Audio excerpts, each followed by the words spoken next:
नमस्कार। मैं संजय पांडे और आप देख रहे हैं समाज की बात। आज विश्लेषण होगा बिहार चुनावों को लेकर के। और आपने देखा होगा कि सभी पार्टियों ने जो उनकी सीट शेयरिंग का फार्मूला था उसको सबके सामने रख दिया है। हालांकि महागठबंधन हो या एनडीए हो, थोड़े बहुत विवादों के बाद उनकी सीटें लोगों के सामने आ चुकी हैं। तो जरा सा उस पर बात कर लेते हैं कि आखिर किसको कितनी सीटें मिली हैं, चाहे एनडीए वाला गठबंधन हो चाहे महागठबंधन हो। तो एनडीए गठबंधन में आपको बता दूं कि अब की बार बीजेपी और जनता दल यू ये दोनों बिल्कुल समान हैं। न कोई ऊपर है न कोई नीचे है, न कोई बड़ा भाई है न कोई छोटा भाई है। दोनों 101 101। और उनसे अगर पूछा गया तो कह रहे थे कि नहीं 101 शुभ वाली बात है, इसके लिए 101 101 लिया गया। और उसमें जो सबसे बड़ी आप जीत कहिए वो है चिराग पासवान की। उनको 29 सीटें मिली है। और वहीं जो उनके छोटे पार्टनर थे जीतन राम मांझी, उपेंद्र कुशवाहा, इन लोगों को भी 6-6 सीटें दी गई और सभी संतुष्ट हैं। हो भी क्यों ना, क्योंकि डबल इंजन की सरकार थी। केंद्र से लेकर के राज्य में दोनों जगह लोग सत्ता में बने हुए हैं। तो आखिर अगर वो बिहार के लिए ज्यादा डिमांड करेंगे तो कहीं ना कहीं बातें बिगड़ जाएंगी। सत्ता में है इसके लिए सब कुछ ठीक है। और दूसरी तरफ महागठबंधन में अगर देखा जाए तो बिहार के अंदर महागठबंधन के जो मुख्य चेहरा है तेजस्वी यादव, वहां के पूर्व डिप्टी सीएम। और उन लोगों ने जो उनका सीट फार्मूला था 135 आरजेडी, 61 कांग्रेस, और जो सबसे बड़ी ज्यादा सीटें मिली वीआईपी पार्टी को। नई पार्टी थी, पिछली बार एनडीए गठबंधन में थी। और सन ऑफ मल्लाह करके आते हैं, उनका देखिए जलवा कि उनको गठबंधन ने 16 सीटें प्रदान कर दी।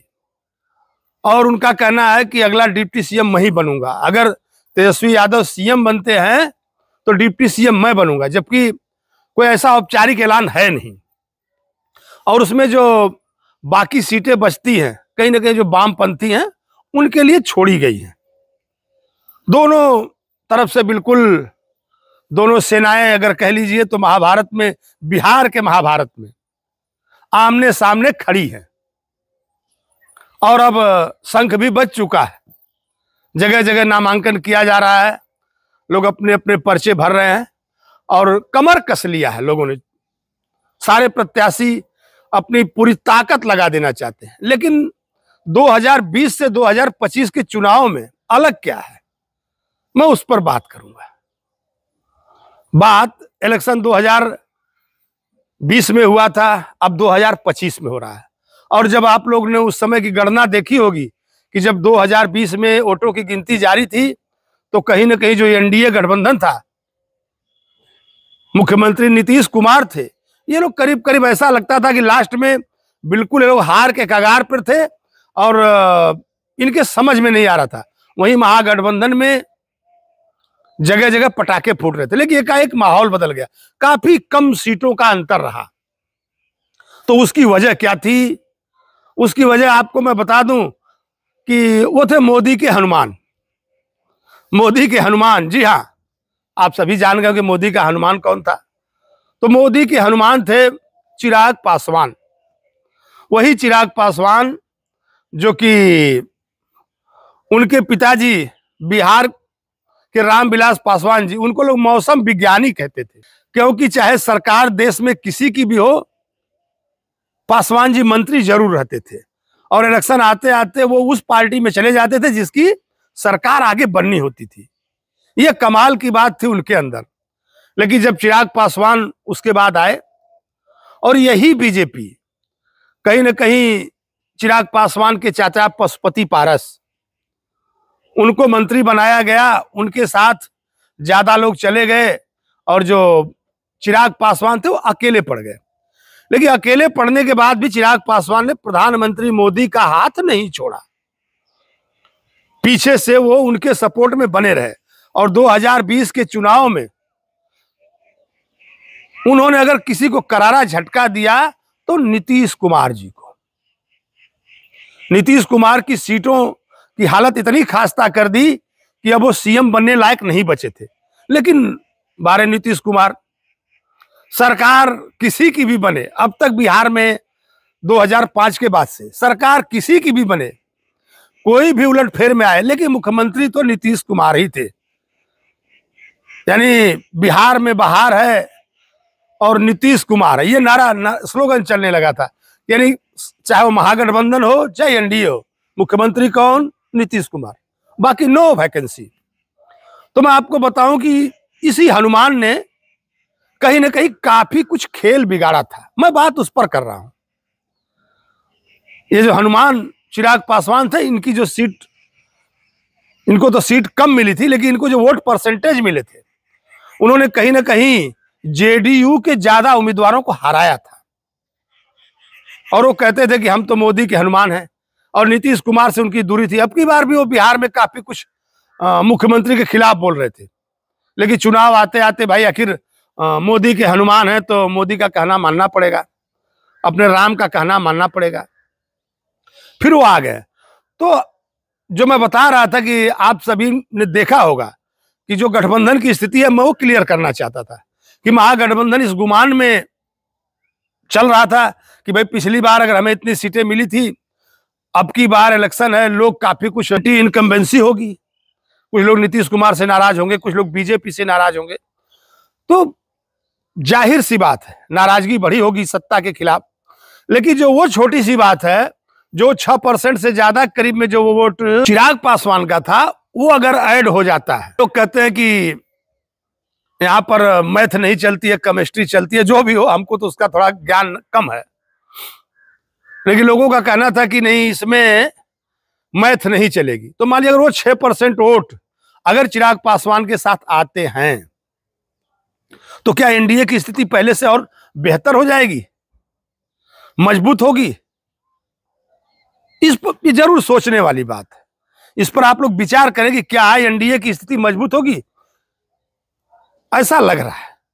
लेकिन उसमें जो एक सबसे बड़ी बात है, हनुमान थे, और हनुमान के बाद अब की बार एक नए नए नए पहलवान कह लीजिए आप, बिहार के अंदर उनका उदय हो चुका है। मैं बात किसकी कर रहा हूं आप समझ गए होंगे। पीके की बात मैं कर रहा हूं, यानी प्रशांत किशोर।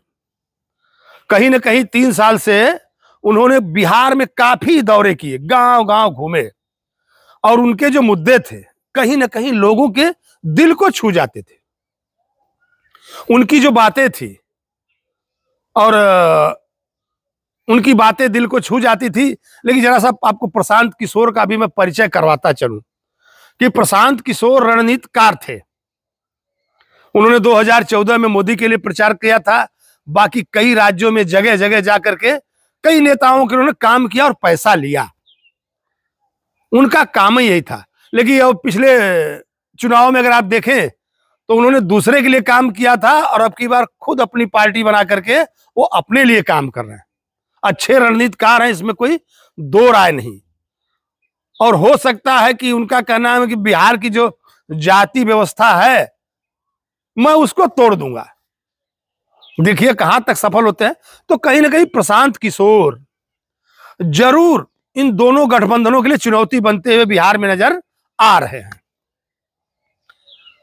क्योंकि प्रशांत किशोर से किसी पत्रकार ने एक बार पूछा कि भाई उनके कि महागठबंधन के वोट फिक्स हैं, एनडीए के वोट फिक्स हैं, तो आपकी जगह इसमें बचती कहां है? तो उन्होंने गिनाया कि जो इन दोनों के बाद 27-28% वोट बचते हैं, वो हमारे नजर में वो वोट है, और हमारी वहां से शुरुआत है।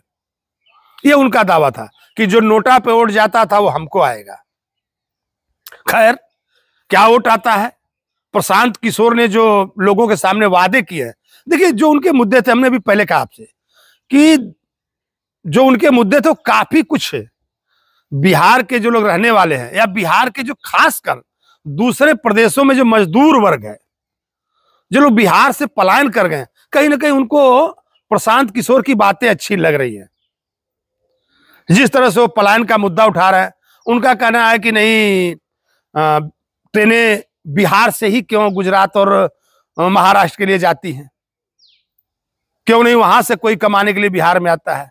बिहार की बदहाली इस कदर है कि बिहार इतने वर्षों में सुधर नहीं पाया। बिहार में शिक्षा नहीं है, यहाँ डिग्रियां कायदे से नहीं मिलती, यहाँ के लोग शिक्षा के लिए बाहर जाते हैं।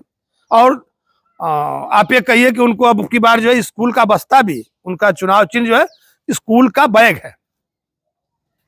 तो कहीं ना कहीं प्रशांत किशोर की बातें लोगों को छुरे। तो आखिर कौन सा तबका, मैं जो कहना चाहता था कि आखिर कौन सा तबका प्रशांत किशोर के साथ जाएगा, सोचने वाली बात है। क्योंकि क्या उसमें बीजेपी के वोटर होंगे?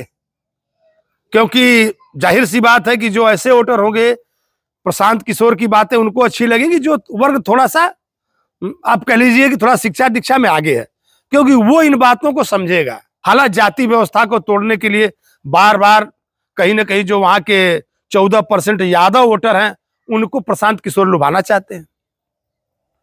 प्रशांत किशोर का कहना है कि नहीं, आखिर किसी गरीब यादव के लिए इतने दिन तक लालू जी की सरकार थी, उन्होंने क्या किया। उनका कहना था कि नहीं, ये लोग जातिवादी नहीं है, परिवारवादी है। किसी कोई बिहार में कोई योग्य यादव का लड़का आरजेडी का अध्यक्ष क्यों नहीं बनाया गया? क्यों लालू जी, और लालू जी के बाद जब वो जेल गए तो फिर राबड़ी जी को बना के गए, और फिर उसके बाद उनका लड़का तेजस्वी।